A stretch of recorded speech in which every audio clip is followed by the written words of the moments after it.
Hey there, Whovians, and welcome to another episode of Earth Station Who. And we've got brand new Doctor Who. That's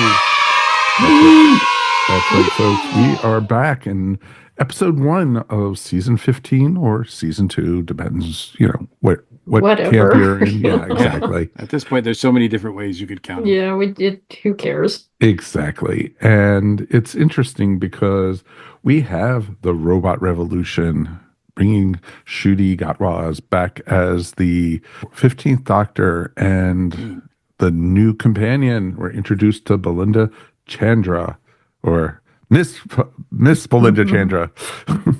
So it's going to be interesting to talk all about this, and we are going to be spoiling the hell out of this one.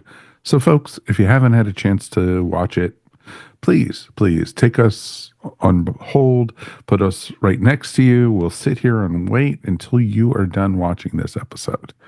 So we're patient on this show. But for everyone else who has to do. Exactly. We don't have anything else in life. No, there's nothing going on. Well, nothing as important, that's for sure. Not of Doctor Who. God forbid. So, but yes, it's going to be a lot of fun to talk about all this, and we've got a great crew to talk with tonight. Of course, let's say howdy to Mr. Mike Gordon. Howdy. And Ms. Mary Ogle is back.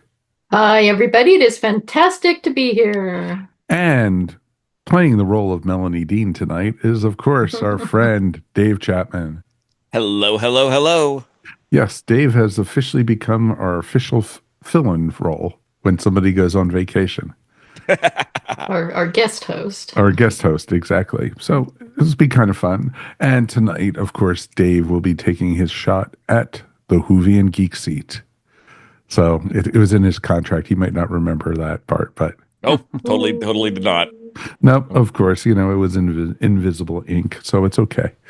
So we are excited for this episode. So let's jump in with the news real quick.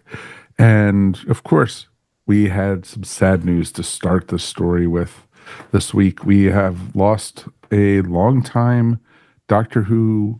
I guess she appeared in many different roles, at least 3 different roles, and during the classic series, all of them, twice with the first Doctor and once with the 7th Doctor.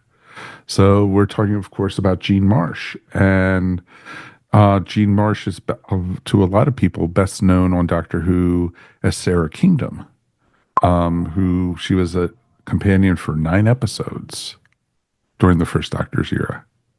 So, and it was, but she starred in so much more than just Doctor Who. And, if you guys want to jump in and talk about some of the other roles, that'd be great. Well, I mean, most notably, she not only starred in, but she co-created Upstairs, Downstairs, which anybody our age knows all too well. I mean, that was a big series. I mean, that was Downton Abbey before Downton Abbey. Exactly. Yeah. In fact, the predecessor to it. It really inspired Downton Abbey in a lot of ways. And yeah, she was a co-creator of that as well. But she did a lot of stage and screen. She's in a very classic first season episode of Twilight Zone. She's in I think that was her first American role, actually, that she did. Right. And she was in Willow. That's where I remember her most from. Both the movie and I think she made an appearance on the short-lived revival series. On Disney Plus, yes. Yep. And she was in Return to Oz, I believe. She played a character there. Yeah, so she did a lot of work, and she was always one that I really appreciated every time I saw her in something, because she was always solid. And yeah, it's a shame that she's gone. Mm-hmm. No, exactly. Like you said, I remember her mostly from Willow, other than the Doctor Who stuff that she did, because I remember seeing her as Morgan Le Fay in the 7th Doctor story. She's Morgaine. Morgaine, yeah, same character, but so it's pretty interesting to be her when she went up with Sylvester, but she actually appeared in a couple earlier episodes of Doctor Who too. So with Hartnell. So Yeah. She played. I guess she played a character in a storyline, and then later on, when I guess they needed a companion, she was right there. But mhm. she, as you said, she was short lived. I really don't know the behind the scenes of what happened, why her arc didn't last longer, why she didn't last longer on the show. Because Lord knows, I can't believe it's her. Because of her acting ability, because she's great. So I don't know. But to be honest with I'm you, sure I don't she's talked even about it at different cons and such. really remember her. Actually, I don't remember her You Doctor haven't Who seen that. work. Um you haven't seen the episode with, when she played Sarah Kingdom, because that's not available. Right, right. And I know she had a grisly death on the show, but don't want to go into that right now. But it was interesting too, because when she went up uh, against the Seventh Doctor, and it was a whole Camelot storyline, and that was an amazing story. It featured the Brigadier, it featured the Seventh Doctor and Ace, and she went head to head with Sylvester's character. It was pretty awesome. And it also was revealed that the Doctor, of course, was Merlin. So Of course. yeah, so which I would Well, love to could see be. them. Yeah, Mhm. or to be Merlin. So that would be great if they could explore that. Would be kind of neat to see. But rest in peace, Jean Marsh, and you could find a lot of her work on streaming right now. So definitely check it out, folks. Definitely worth it. And the other little Big Finish news that ties into that actually a little bit, and it's just coincidence that they announced that Space Security Service is coming out by Big Finish, and as another Doctor Who spinoff, and that's the character Sarah Kingdom was the agency that she worked for, which was like a space police force. Yeah. Apparently, G. Marsh had done some work with Big Finish, but I don't know. Yeah, she's not in the new She's series not though. in the new one though, Yeah. so it's interesting stuff. And Big Finish is just continuing to pump out some amazing stuff. So, folks, if you get a chance, check it out. And you never know, we might end up reviewing this one up in the near future. So I think it warrants it in a lot of ways. So rest in peace, Jean Marsh. And I don't think there's other things in the news that we could talk about, like the Doctor Who little people and stuff like that. But we don't have to do that right now. Let's do something a little more uplifting and strap Dave down into the geek seat. Yeah. Exactly, I'm Dave. going to be terrible. No, you're going to be fine. These are right up your alley. These are easy questions for if you're a true Whovian, or as you claim to be. So No pressure. If I had a exactly. brain that wasn't mush. Well, that's a whole different story, sir. But you know what? We'll let you see how you do, and good luck. And let's start with the Inquisition. So, The Inquisition. What is it? thank you. It's a song and dance mode. It's perfect. All right, Dave. Who was your first Doctor? Technically, my first Doctor was Tom Baker. Okay. How did you discover it? I PBS, same as pretty much everybody of our general age. Mhm. But I still have the Fourth Doctor and the Tomorrow People in my head as the same show in a lot of things. Like I'm not sure what memory is which. Oh, sure. No, they. In a lot of ways, it almost seemed like it was the same production team who was working on it. So a lot of the effects were pretty much the same. So, all right. Do you remember what your first episode was? Not a clue. Not a clue. You just remember Not the a guy clue. with curly hair and big teeth. Pretty much. Yeah. Okay. I didn't pay that much attention. It was on like I said, it was on at a weird time for me. So sometimes I caught it, sometimes I didn't. How old were you at the time? Told you Single these would be digits. interesting questions. Okay. Single digit. So what? 5 years ago? 6 years ago? Okay. Yeah. We'll go with that. We'll go with Of that. course. Of course. Which Doctor would you want to travel with? Ooh. Shooty. Judy, really? Yeah. If he gets, as long as he gets some chairs. Yes. Mhm. He definitely needs chairs in there. Definitely needs chairs. I'm surprised he doesn't have them yet. You He could still always, doesn't have chairs. What's up with that? I know. I know. You could always sit on top of the jukebox, but I mean, They'll just perch on top of it like the crow. exactly. That could work. Yeah. What doctor would you not want to travel with? Sex. Number one answer. Yeah, that's the number one That's answer. what I have no everybody doubt about it. says. Now, I'm only counting his TV run when I say that. Of course. No, totally agree with that. Totally agree with that one. All right. So 6 as it is. And what geeks you out the most about Doctor Who? The ridiculousness of it. Okay. Just the unadulterated joy, no matter what we're facing. There's always a little bit of humor underneath it, or that if not that episode, then the next episode. Right. We still get we got a Mog in Orphan 55. The best character in there, hyphen with the 3. You know, there's still some of that old school production value that creeps into even the modern Who. Right. No, that totally makes sense. That totally makes sense.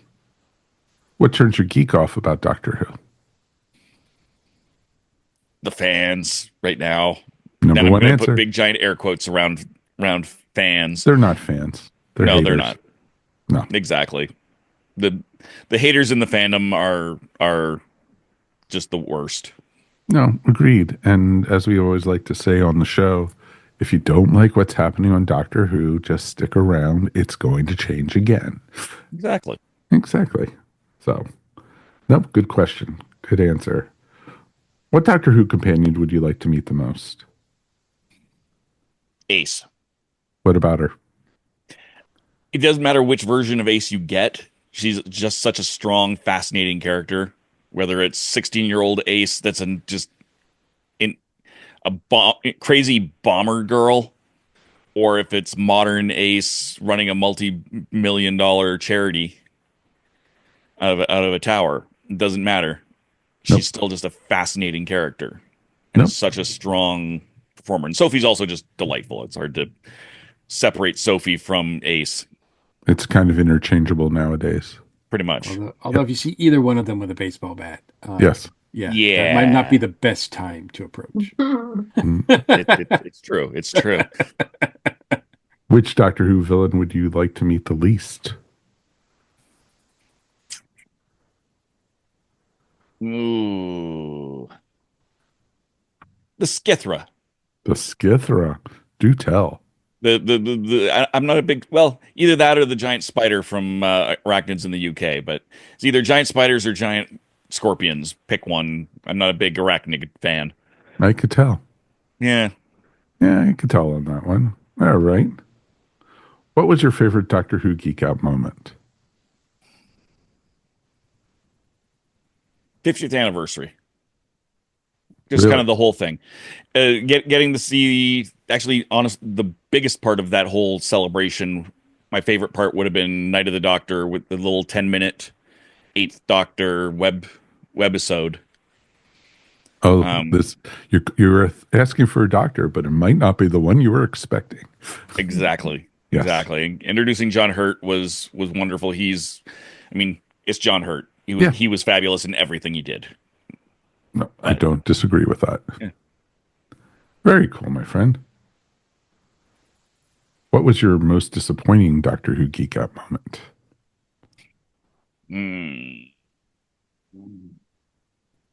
We're making you think a little bit. Sorry. We are. I'm gonna say, and I have softened this opinion recently, but I'm gonna say basically just Jodie's era, Really? the whole era, not because it wasn't good, because as I've been rewatching it here, and some of the worst stuff wasn't even Chibnall who we blame for it. I was going to say, the clock is ticking. Yep. I was gonna say, there we go.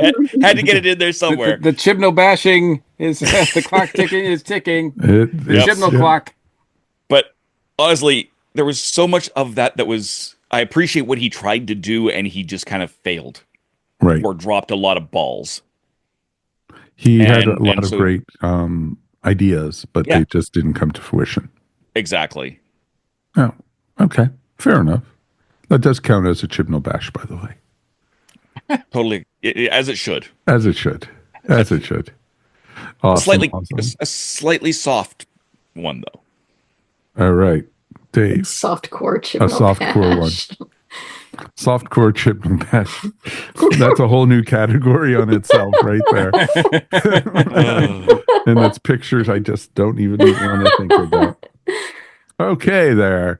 All right, Dave, you ready for your final question in the Geek Seat? Never. All right, your final question, my friend. What or who would you like to see on Doctor Who? Charlie Cox. Really? Daredevil? Yeah. Okay. Good I'd call like to there. see him. I mean, he is British. Yes, he is. He is. For those who don't know, Would you want to see him as a doctor or as a villain or just a character in one of the stories? He I would think make a just cool a character or maybe a companion. I don't know if I could see him as a doctor, but that would depend very much on where they went with. Just don't get him that in a doctor. hallway. Just don't get him in a hallway. Yeah, That's it. just don't put. All of a sudden, the TARDIS is just a hallway. Yeah, exactly. At the Those far end, you can see the control room, but there's a giant hallway, and Yeah, He it's would those take that those Venusian Daleks would jujitsu to a not- yeah, whole different exactly. level. Those Yeah. Daleks and Cybermen don't stand a chance. No. That would be comic relief. You have my full permission to take that and run with it. Oh, very much so. Oh, that would be awesome. Well, Dave, good news. You've made it through the Geek Seat. Congratulations. Woo! Woohoo. I didn't embarrass myself horribly. Well, Well, yeah. Not kind of, horribly. okay. well, points for being soft on Chibnall, but otherwise, good marks, my friend. Good marks. Yeah. Soft core on Chibnall. No, you say that. That's not the word I used. Okay, Mr. Mike Gordon, tell the young man what he's won. He's won a trip of a lifetime. Oh, exactly. As all my lifetime kitchen. should be. There you Yeah. go. As all Doctor Who out fans, the airlock. as all Doctor Who fans get a trip of a lifetime. I am going to be bleaching my brain after this, so yes. We Definitely. all. Can I say except you're welcome? And now he's singing. Okay, folks. If you want to take a shot at the Geek Seat, we would love to have you. If you want to sit in with us for an episode, we would love to have you join us for the whole thing. Please write us. Feedback at earthstationwho.com would be the best way to do it.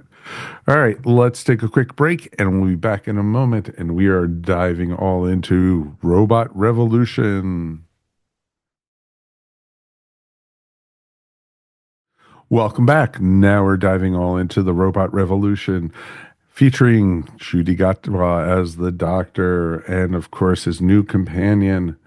We are welcoming, of course, to the show the wonderful, amazing Belinda Chandra. And it's interesting. I don't know what I was expecting. I was just hoping not for another Space Babies. Oh, thank God it wasn't Space Babies. And I think mean, it wasn't perfect, but it wasn't no. Space Babies. No.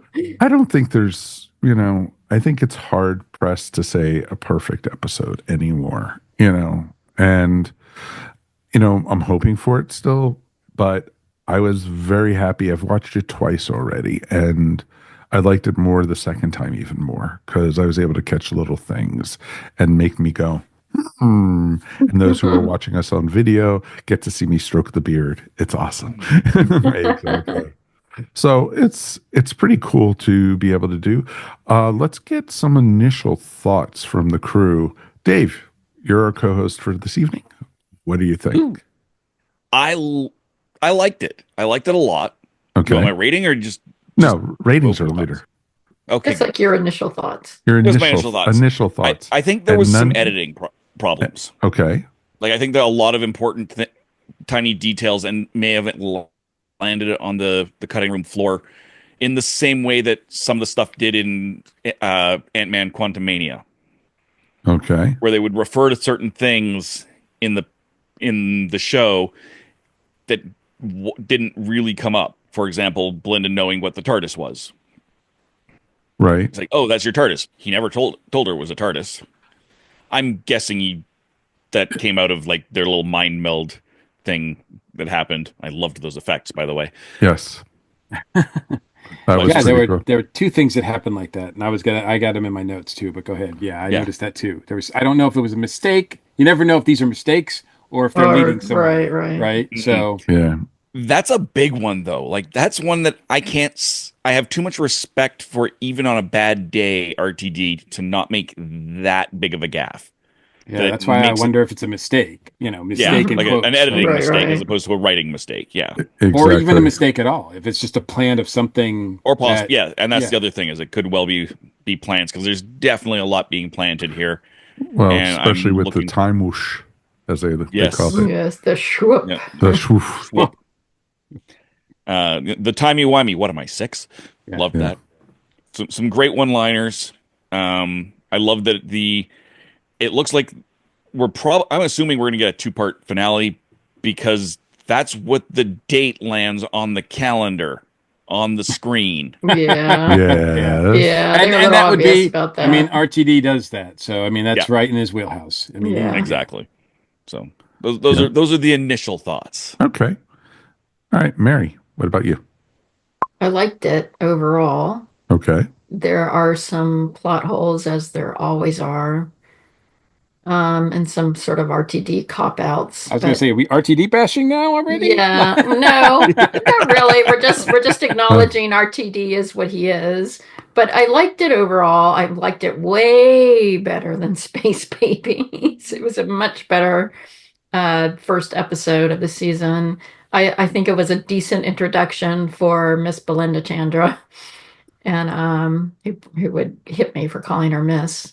Oh, I know. But so I think I'm not sure I'd say he hit it out of the park, but it was a decent, solid start to the season. Okay, Mikey, initial thoughts. I'm with that. For an RTD episode, it was solid. There's a lot to like here, and there's some things that could have been done better. To Dave's point and Mary's point, some things that were kind of mishandled, but overall, I appreciated what was important. I think was the introduction of Belinda, and there were 2 scenes in particular between Belinda and the Doctor that really, really worked for me. At the beginning, I got this didn't hurt her chances at all for getting in my good graces as a companion, but I got a Martha Jones vibe from her. Oh, And, big time. And I liked the sort of things that she was doing, towards the end, sprinkled throughout, but really at the end, where she's kind of pushing back in a way that we haven't seen much of companions do, which was nice, especially since Ncuti is not, an overbearing doctor or personality. I mean, a personality maybe, but as far as like he's not like he seems to be doing all the right things, and yet there's a couple things he does here that are not cool. And I like the fact that, she calls him on it. And I really liked her as a character. I think it's a strong debut for her. Mm-hmm. And there wasn't, there's a couple things, I know we'll talk about them. There's a couple things obviously that are leading towards the season arc, right? The big mythology of the show, but they're not really like, they're just kind of there, but they're not really dependent. I mean, they're not really focused on as much. And pretty much this is an episode that you can just watch and have fun with. The visuals are amazing in this. The design, from the design of the robots to the ships to the even the little polish robot. Like there's just like a lot of cool polish. He was awesome. Polish. The way that the deaths were handled, like they just looked everything looked visually so great. So it had they really knocked it out of the park that way, I think. Even just how they did the X-rays when they hold on the blanket. Oh yeah, the blanket. It was a very nice touch. Oh, I very loved nice it. touch. And I very loved it cool when he thing. held up the blanket and saw the 2 hearts. And yeah, interestingly, that the blanket designates which one is heart 1 and heart 2. I thought that was kind of interesting. Like they're not just hearts; they're like 1 and 2. And I thought that was an interesting thing that they did there. But yeah, I liked it overall. I mean, we could compare it to a lot of first episodes or whatever, and I'm not really interested in doing that as much as I just really am excited to have this show back and on a good note. And right now I'm ready. I'm like I'm on board. This is my crew for the season, and I'm there. And we had no booger monster, which was great. Thank So, God. I thank mean, goodness. Yeah. I mean, yeah. No, I mean, no, the monster at the end, kind of. Hey, there's a gross thing at the end though. Well, yes, there Like was. RTD just can't help himself, and we get that. Once you know, like that you're playing in or that you're in his sandbox, it's like okay, like I'm used to RTD stuff by now. That I'm just like okay, this is what he does, and I'm good with it. So I'm not Yeah. really And here that to was so harp on. quick. I mean, Oh, yeah. they didn't like harp on it too No, they much. didn't harp on it, No, and Polish took they just care of it. cleaned it Yeah. right up. Exactly. So, Polished it right up. exactly. So, yeah, I did like it. MVP of the I episode, thought right? it was a great introduction episode for the new companion.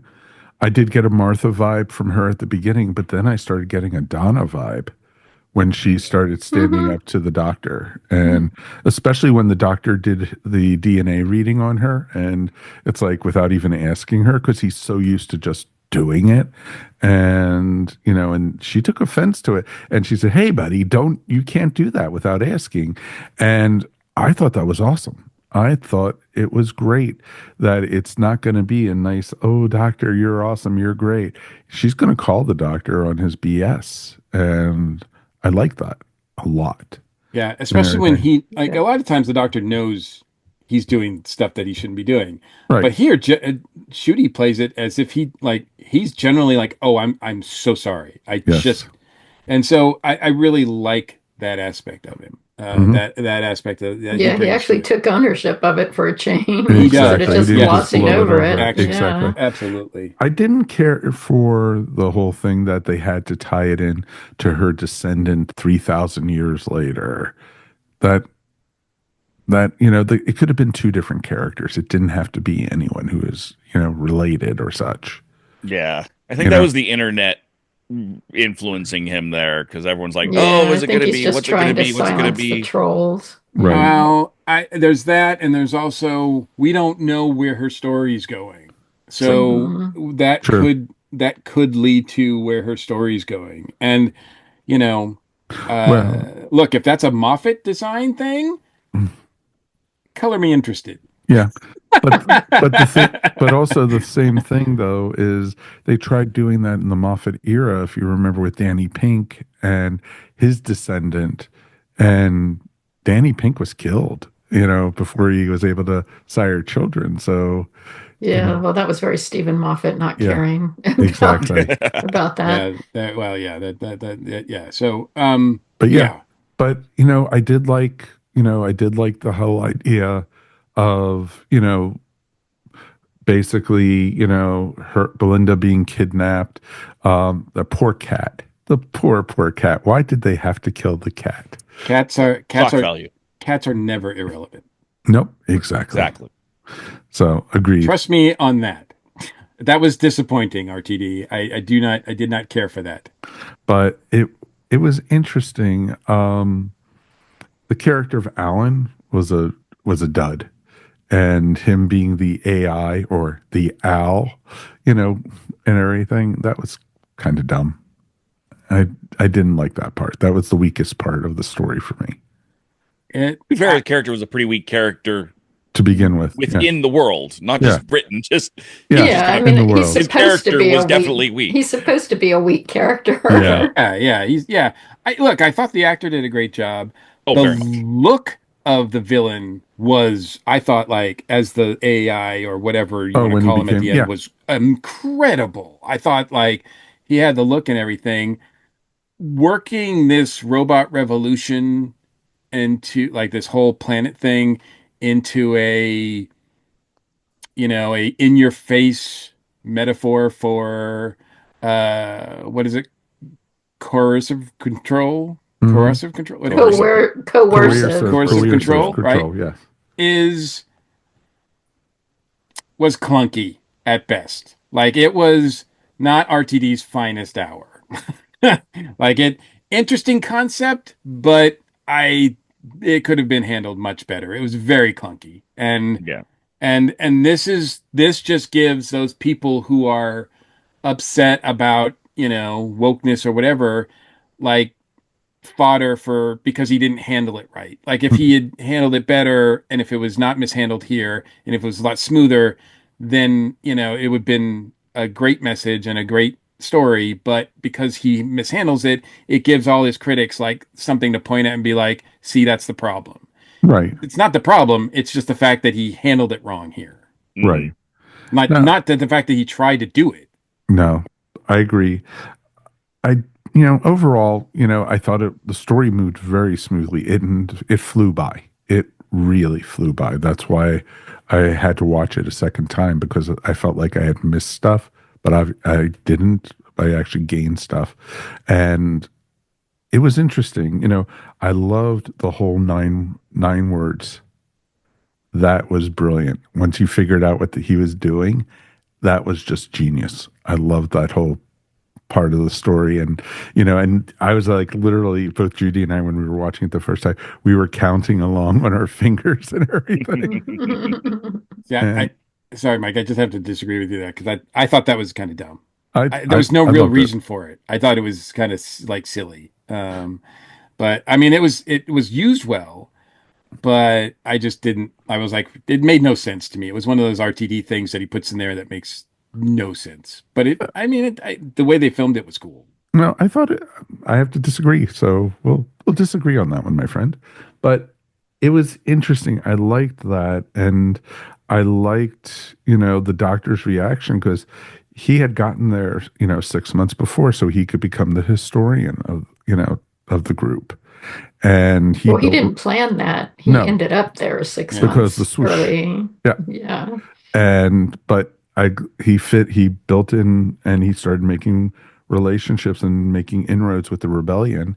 And, I felt bad for him when his companion at the time got killed. Right. Sasha 55. Exactly. And that was awesome. And, R.I.P. Of course, it gave Ncuti a chance to cry, so it was perfect. 17 minutes in the new season, and he's crying. I think it's in his contract. He has to do that at least once an episode. So I'm like, yeah. There are definitely moments in this where I'm like, the people who are quote unquote haters, here's their flags, right? 17 minutes in, he says he's crying, so I'm like, there's one.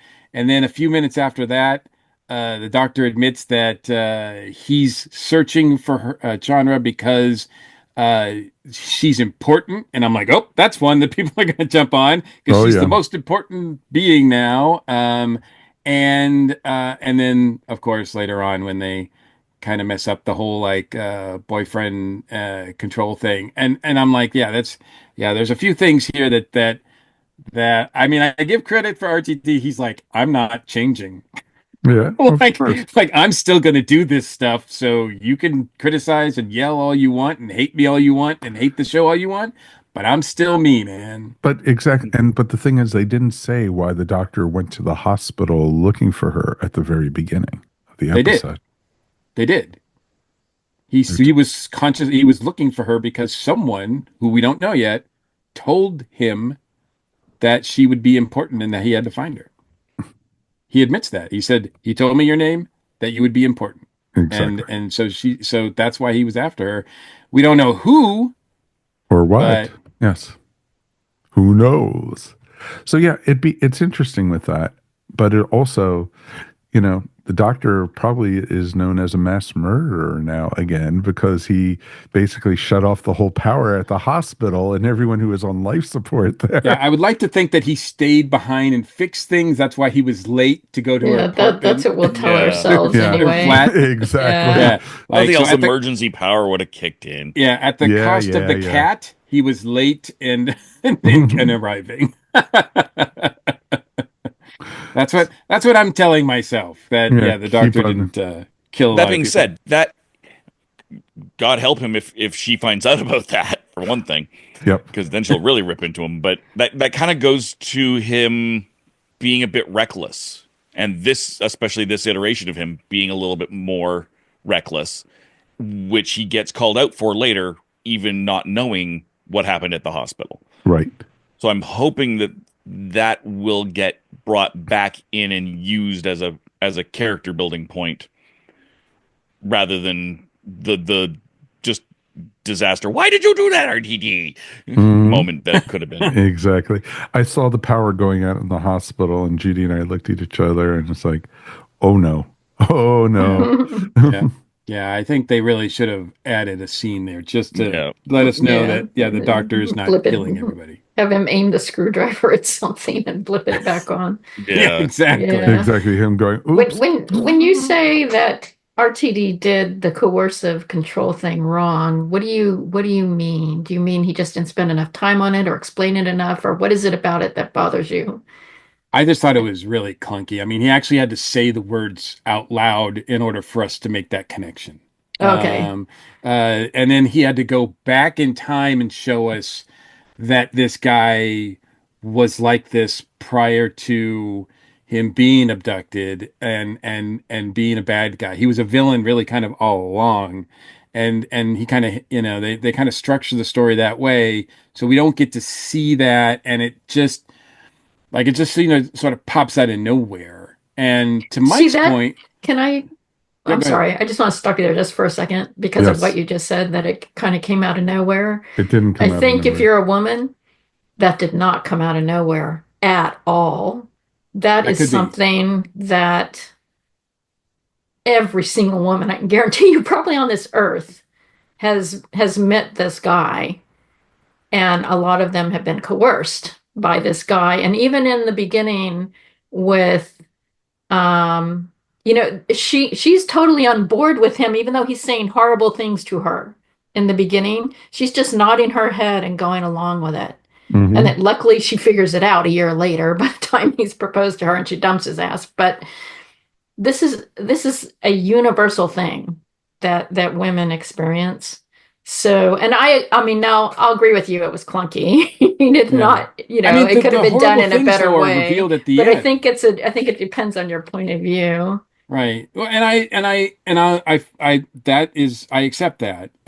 But I do think, like, because the scenes in the beginning, I think are there that you can recognize it. You get this sort of, because she seems uncomfortable when he goes in for the kiss. But right there in the beginning, he doesn't do anything that's too much. It's the flashback later that we find out he did all this stuff, Oh propose. no, he does something terrible right at the beginning. Oh, He yeah, says he does. girls are not good at math. Exactly. Right off the I missed bat. that. Sorry, Yeah. I completely missed that. Yeah. And it was like, oh, what a jackass when he said that. Yeah. Sorry, I completely missed that. That's my bad. No, he was a jerk right from the very beginning. And and it was just like when she dumped him and Judy was like, good for her. Go. You don't need that loser. And of course he pops up again later, of course. So, Well, yeah, I mean, we don't see her dump him until the flashback. Like, I don't Well- know. I would have almost preferred that scene, instead of being a flashback, we see all of that in the beginning. It would have I brought think some- maybe, I don't know, but then having him expand his relationship to her and all women, whatever, to a whole planet. Like I said, it's a big swing, and I just don't think RTD nailed it. I just don't think so. There should have been. Well, I'm not. I mean, I sort of agree with you and I don't agree with you, because I know that sounds No, fine. not very coherent, but No, it sounds perfect. Yeah, it's because that kind of control freak thing, like, it's established that he wants to control her. In fact, his whole plan is to subsume her. He wants to Exactly. merge with her until her identity is completely obliterated into his. exactly. And now I agree with you that our they tried to put too much into a small amount of time. Mhm. And so it got clunky. And I think that actually goes to Dave's point where there may be things that got cut out of the episode that are missing, that aren't explained as well. Um, Actually, I kind of agree with you, Mike, that the flashback wasn't the greatest idea. They didn't need a flashback. They could have showed that in the beginning. I think also to Um, Mike's point that they gave us this sort of swerve about an AI rather than being revealed as the guy all along. I think that was not necessary either because that turned Mike off. He said like Yeah. he thought that was dumb, and I did say I that, and didn't I? yes, you did. And that's a dumb thing we can agree on. Exactly. Dude, we agree on a lot of dumb things, so it's okay. Yeah, I think that was another clunky thing. So it was not necessary to swerve us that way, you know. There was one part that I did like about the AI thing. Once it was revealed, and I agree, I didn't really like it as a general rule, but he had a screwed up hand because AI is terrible at doing hands. I didn't notice that. I didn't notice that either. That's awesome. His one hand was all big, looked like it was out of Wild Blue Yonder, kind of Yeah.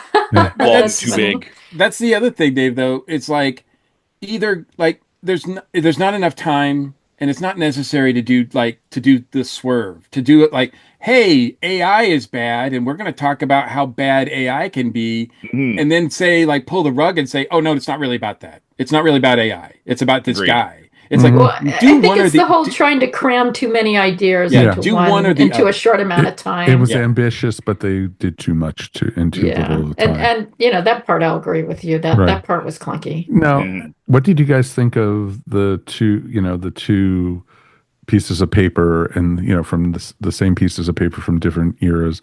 Oh, the star thing? Yeah. The star title. RTD logic that makes sense, but there it is. Yeah. And then it shows up again at the end as well. Yeah. Yep. Like with two pieces of it. Yes. With two pieces, with two things that matter, like two things at a time can't exist without an explosion. I'm like, we've watched this show for a long time, RTD. We know that that's not true. Yeah, exactly. I mean, it is true, but only when they want it to be. Right, exactly. They've said it's it also many not times. True when they don't want it to right. be. So. Exactly. It's a convenient plot device. It is, and it's just except RTD. when it's not. Yeah. It's just RTD. Like exactly. Except for when it wants to turn something to. Well, that's not even RTD. That's like Doctor Who from the beginning. They were using that trick whenever they wanted to. At least they didn't reverse the polarity to fix it. Yeah, but it is it is a RTD trait though that he just doesn't care about like he uses like here he's actually attempting to use time travel in an interesting way.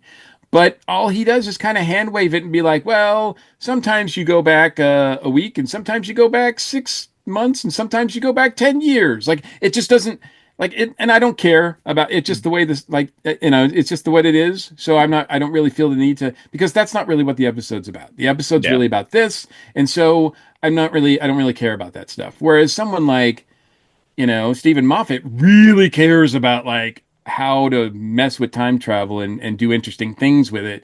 RTD's like, well, it's a time travel show, but I'm not really interested in the specifics of it. Well, I agree with you there. I mean, Moffat's kind of the master of nonlinear storytelling, and RTD is not. Right. And it's not that he's a bad writer; it's just that that's not his thing. That's not his thing. And he shows it here that is not his thing. So I do want to point out, though, because I do want to give RTD so much credit, because what is his thing is creating characters and having them interact in interesting ways. And there are two sequences that I thought like really sold me on this episode. And what the episode where, after the Doctor saves the rebels attack, the Doctor saves Chandra, and they go to their hideout or whatever, and then they have that sort of sequence where she's helping people and she's learning about, alien life form. And she has that great line. There's that great exchange between them when she finds out that this guy's got different physiology. And she asks, is that better or worse than humans? And the doctor says, if you start deciding which body is best, you're going down a very dangerous path. And she agrees. They kind of laugh about it. It's a beautiful moment, a beautiful Doctor Who moment. It was very well written in that part. The doctor shows off his two hearts, which he doesn't usually do. And it's just, I think it's great. And then we get that scene where they kind of connect, and then you contrast that with the scene at the end where she gets angry at him. First she calls him dangerous because of the people that are around her. She's seen it firsthand, that people around him die, and that he's reckless, and that he takes it upon himself to do things that without permission that he shouldn't be doing. She doesn't want to travel with him.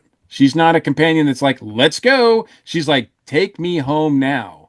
And I love both of those scenes. Both actors have chemistry. They nailed those two scenes, and that's what really compels me going forward to the season, because I can't wait to see more scenes of them acting together.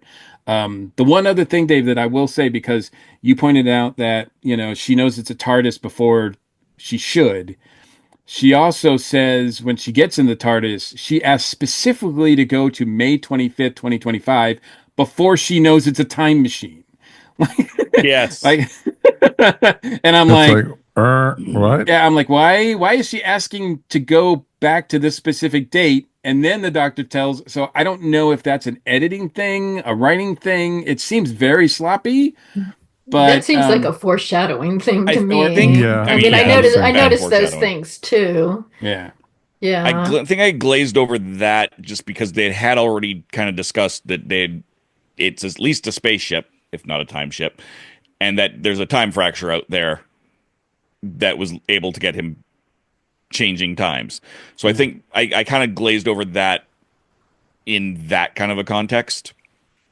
Also, he says he fixed that. He said he fixed the time fracture. Yeah, because he says that later, because when they're and I don't bouncing, remember him actually doing that. Yeah, we don't see that. Yeah. Well, maybe that's what caused the explosion of Earth at the very end. I don't know how he Yeah. could that was something to fix. I just thought that was I don't know. It's more RTD hand waving to me. Yeah.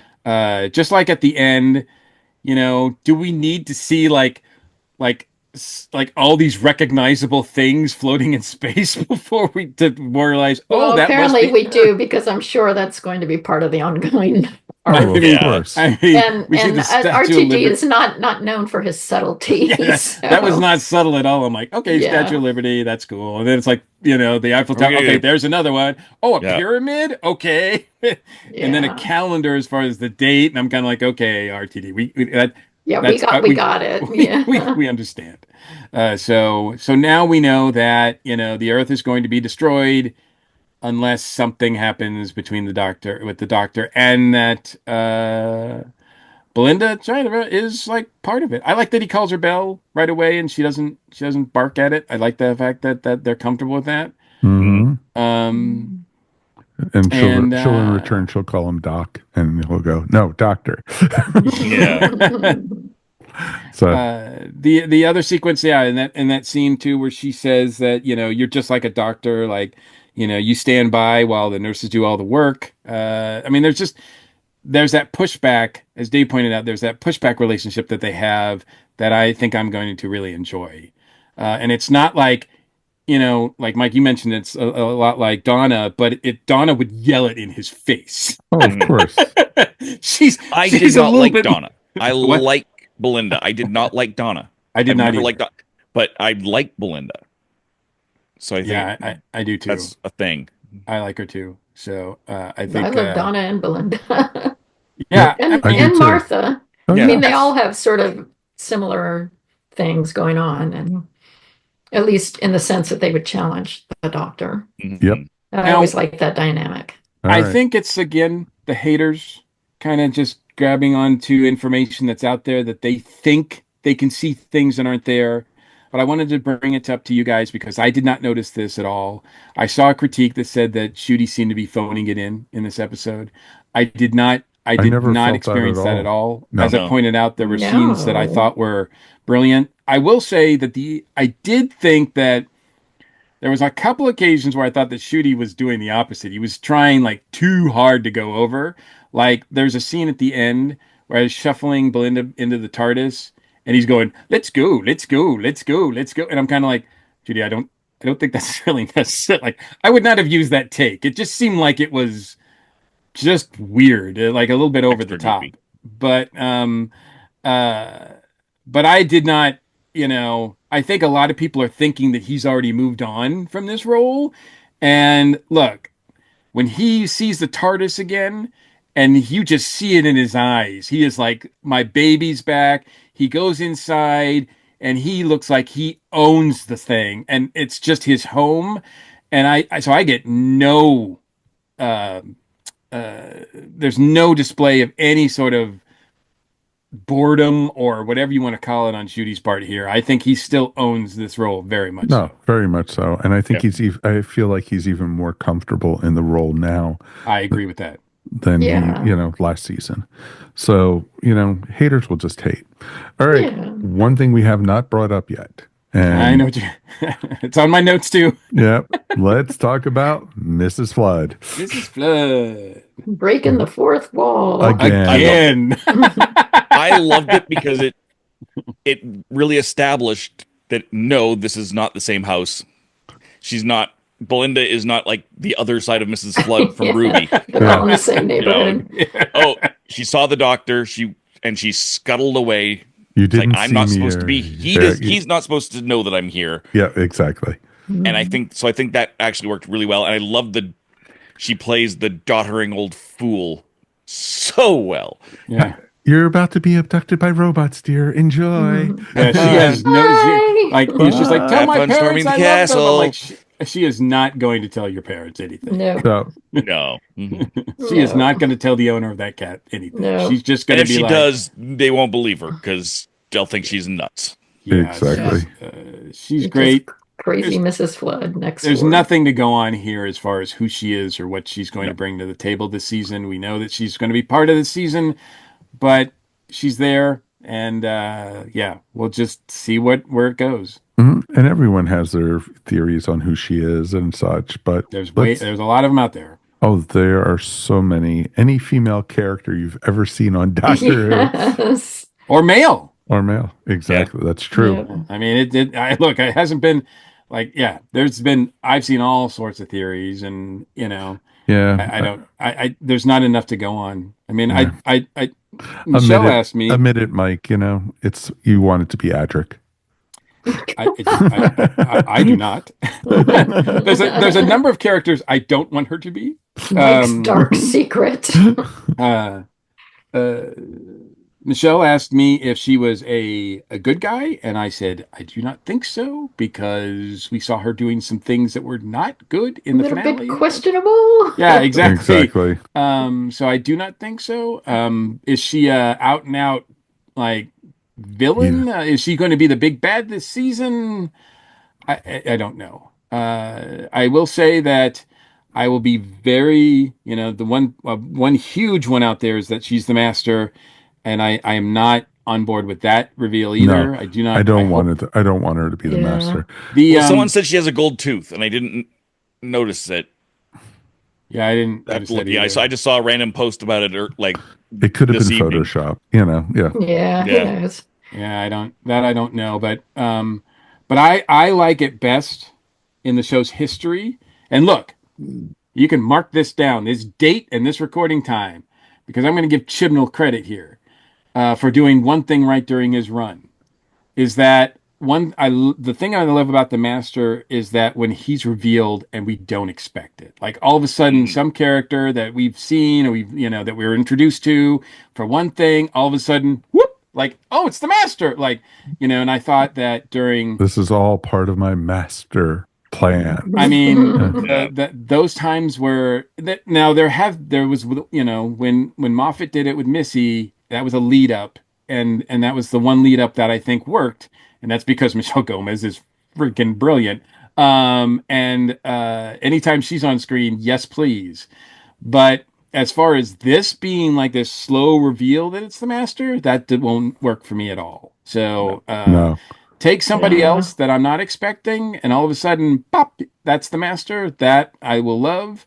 And like I said, I thought Chibnall did a great job with introducing the Master. After that, I think, as Mary said, he fumbled the ball. Dave said he fumbled the ball on a lot of things, but yeah, I do not think that she's. I hope she's not the Master. Whether or not she is or not remains to be seen. But I hope that that's not. Yeah, I kind of doubt she is.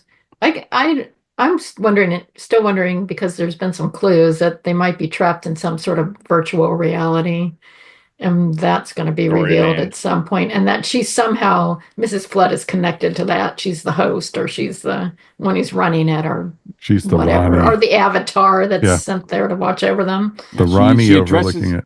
She addresses the audience directly a lot. Yes. And that, Yeah, and well, that that does, suggests the virtual Yeah, reality theory. that's there's some yeah. sort of like, she's some sort of like story themed entity. Right. Yeah, something like that. Yeah. Which plays into the pantheon of Gods. Mhm. gods or Yep. figures or whatever characters that, that were set up last season. So Mhm. I do find that is more likely, but who knows? Who knows? Yeah.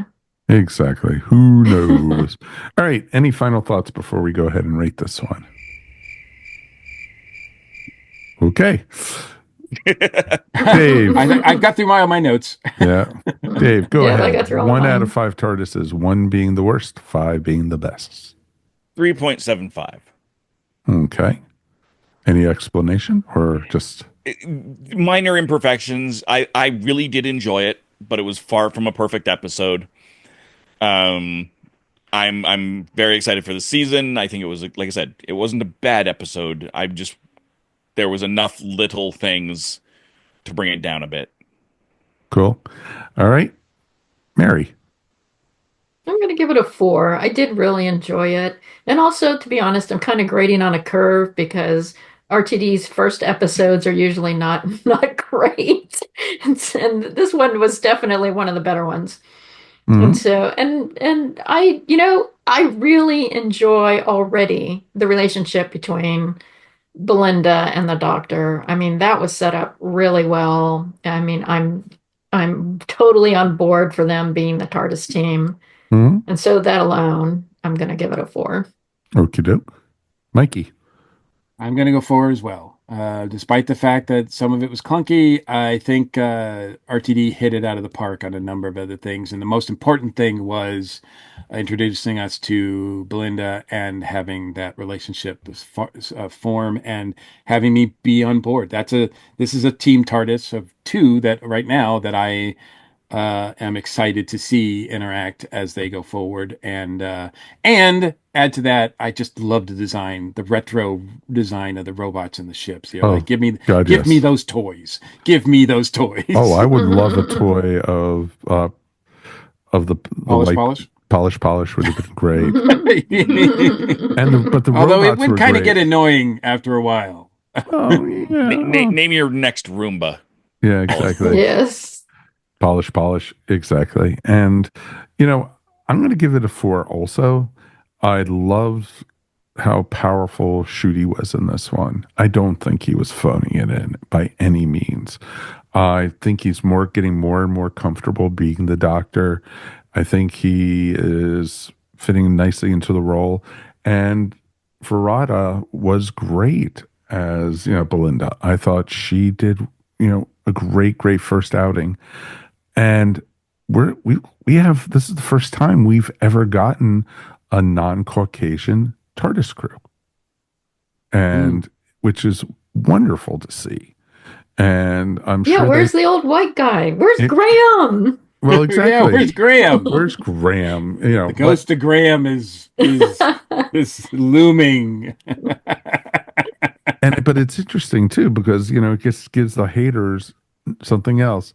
Oh, these aren't the companion or the Doctor that I want to see. They're looking at the wrong thing. We saw actually, I don't know if you noticed it, Mike, when we were at South Carolina, we saw a lot of that. Yeah, we did. That was sad when we were asking. People came up to us dressed as Doctor. There was no Ncuti cosplay at Greenville At all. No. at all. We were very happy to see a lot of Whovians at the con. We saw some amazing Jodie cosplay. Mm-hmm. We saw a couple 10s. We saw a couple 5s. And we also saw 1 or 2 4s. And the guy who's usually 12 didn't show up this year.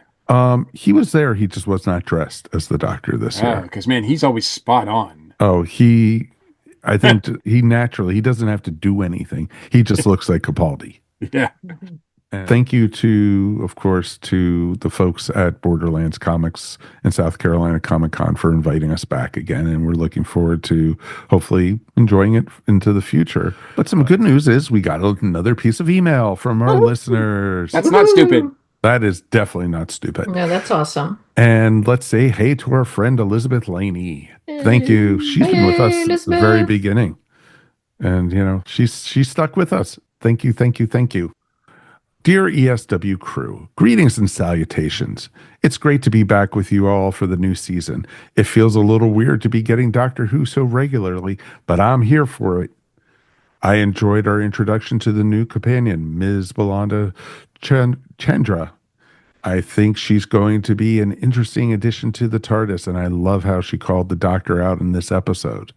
I did feel like I was watching the weird amalgamation of Doctor Who episodes throughout. At the beginning of the hospital, it was very Smith and Jones meets Partners in Crime, while the robots reminded me of dinosaurs on a spaceship.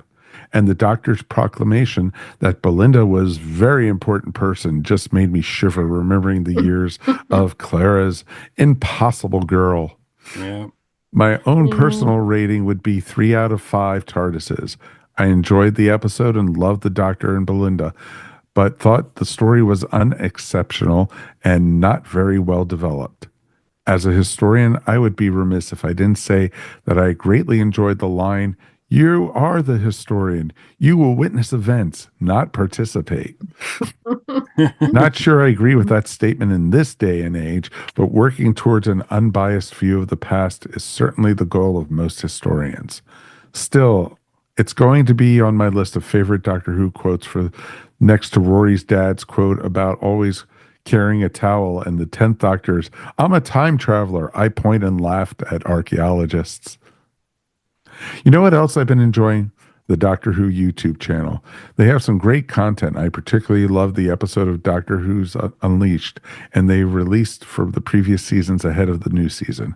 Take care, ESW crew. Friend of the station, Elizabeth. Thank you, Elizabeth. Yay, thank That you, was Elizabeth. wonderful. That was Elizabeth, that's a wonderful. We long appreciate time. you. We do appreciate you so very, very much.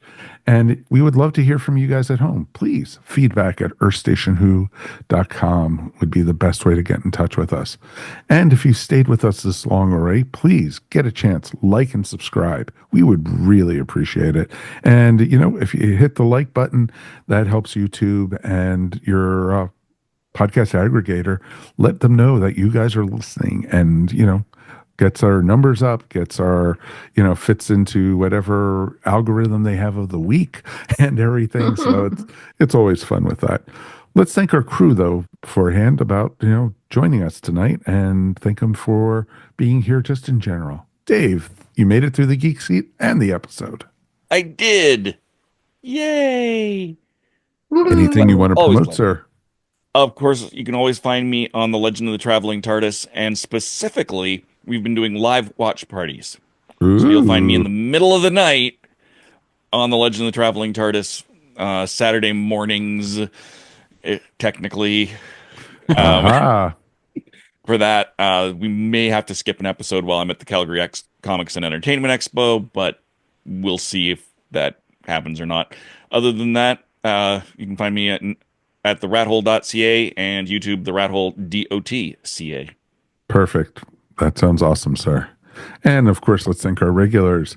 Ms. Mary Ogle, always wonderful to see you.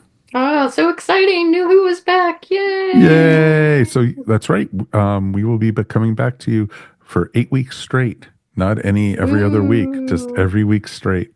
Well, that just scared everybody off. Yep, exactly. True. True enough. True enough. Mary, any way people can find your artwork? You can find my artwork at maryogle.com or on Etsy at eVision Arts. Excellent. And Mr. Mike Gordon, we've made it through another one. We did. And as always, it's my pleasure. Always good to see you, my friend. Do you want to promote any of your work? Sure. I can promote the a few of the other podcasts I'm part of. One of which is Bat Chums, which we're reviewing the Batman 60 series, one episode at a time. We are midway through second season on that and having a lot of fun. Drew and I are. Also, the Dragon Con Report, which is coming up. The new episode, the March episode. We in March already? April. Oh my goodness, April episode. Time flies when you're having coming fun. up. Is coming up pretty soon. I think we're recording that next week. And I've got a soft launch podcast that I'm just started called The New Legend Lounge, which is candid conversations with creators. We've got 2 episodes that are available on YouTube that you can check out as well. Soft launch on those, so please be gentle with us. We are not all the bells and whistles are together yet, but we're putting out some content. Awesome. Sounds exciting stuff going on for you, my friend. Yeah, well, I try to keep busy. Well, of course. And keep out of trouble. On top of this episode of, wonderful podcast of Earth Station Who, I'm also producing Tales from Hollywoodland. And this week we actually interviewed the woman of 1,000 voices, Marilyn Michaels, who has been around since the mid 1960s. And the stories she was telling us are just fascinating. And over on Julian Schlossberg's Movie Talk, this week we are talking to Lainey Kazan, actress and singer from, but she's, to our generation, she's mostly known as the mother from the Big Fat Greek Wedding movies. So it's pretty cool stuff. And, we got some pretty cool interviews coming our way, and, just take a peek. We're available wherever fine podcasts are found. And I don't have time right now for other podcasts to do. I'm just way too busy with a lot of other things in life. So, but we will have time always for you guys. And we are going to be back again next week when we are going to be looking at Lux. And this is the one I'm looking forward to because they go back to the 1950s and cartoons come to life.